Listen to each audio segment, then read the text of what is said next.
Isn't that true?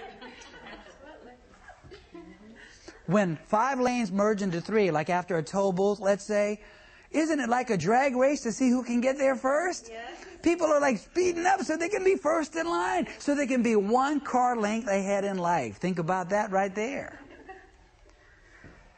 With so much stress and anger, and the worst form, of course, of aggressive driving like that is road rage, where people actually get out of their car and hit the other person. You see that on the news sometimes? That's a terrible thing.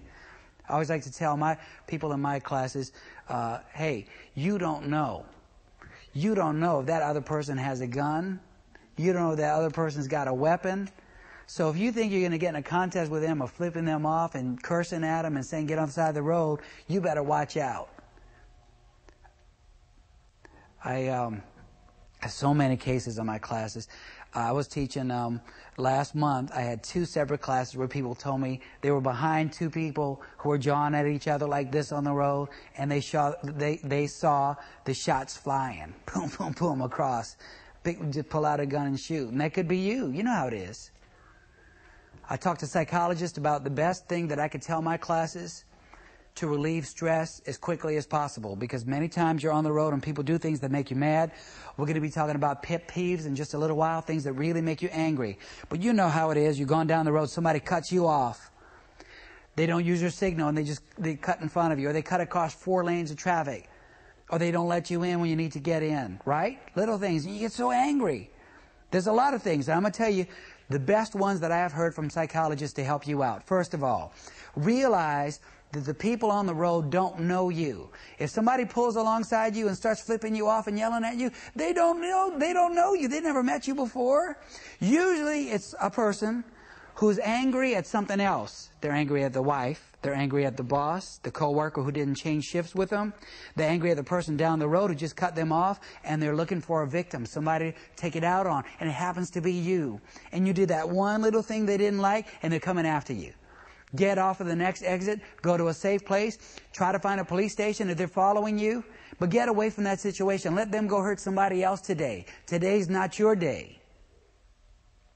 Second, to breathe properly. If somebody makes you really mad all of a sudden, this works at work, at home, anybody makes you mad, I'm going to demonstrate. You have to breathe in through your whole body, so you want to put your hand here on your diaphragm, right here near your stomach, and you want to blow it up like a balloon. Because if you're breathing incorrectly, it goes down into your chest and stops, so we blow this up like a balloon. You can feel it. Okay, so breathe in, hold it for 5 seconds, and we'll breathe out with sound. Ready, set, and...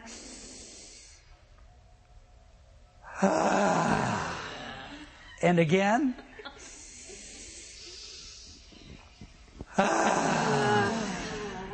One more time. Watch this. Aren't you feeling good already? Ready, and...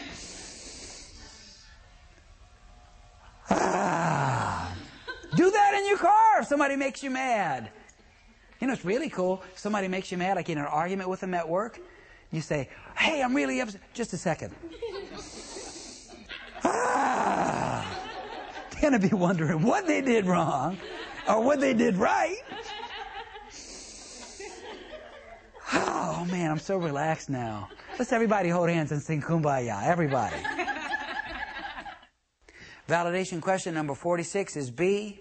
One of the best things that I ever learned from a psychologist to tell you, though, and it's a very simple thing that I use, is to rank what just happened out there on the road on a scale of 1 to 10. Now check this out. Everybody has a 1 in their life. Everybody has a 10. Let's say you work in a job, and a 1 would be a paper cut. Okay? And a 10 would be somebody calls you at work and says, your parents just died in a plane crash. That's a 10. Everybody's got a 10. Everybody does. Next time somebody cuts you off on the road or doesn't signal or does something that makes you angry, rank it. Say on a scale of 1 to 10, how bad is that? Well, it's worse than a paper cut. They almost hit me. Is it as bad as my parents dying in a plane crash? Not really. Psychologists have told me that when you put things in perspective like that, all of a sudden you say, hey, we're all in this together. I'm not going to get mad. That's not as bad as somebody, killing my brother or something like that. It's not that bad what they just did. And you kind of forgive them on the spot. That's another thing. You can pretend you know the other person. The person who just cut you off on the road and starts to make you angry, you say, Well, that's my priest or my pastor. Or that's my second grade teacher that I like so much. Or my friend who helped me in school.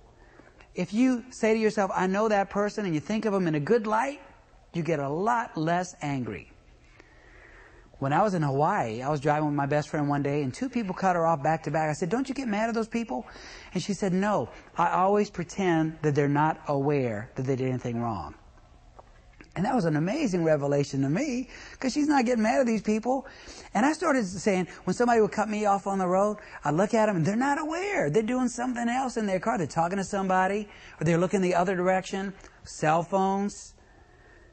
Now, it's not safe what they're doing, but at least they didn't do this just to harm me. We have a tendency to always think, that person did something to me. I'm very angry. They came after me. And it's not you. They don't even know you.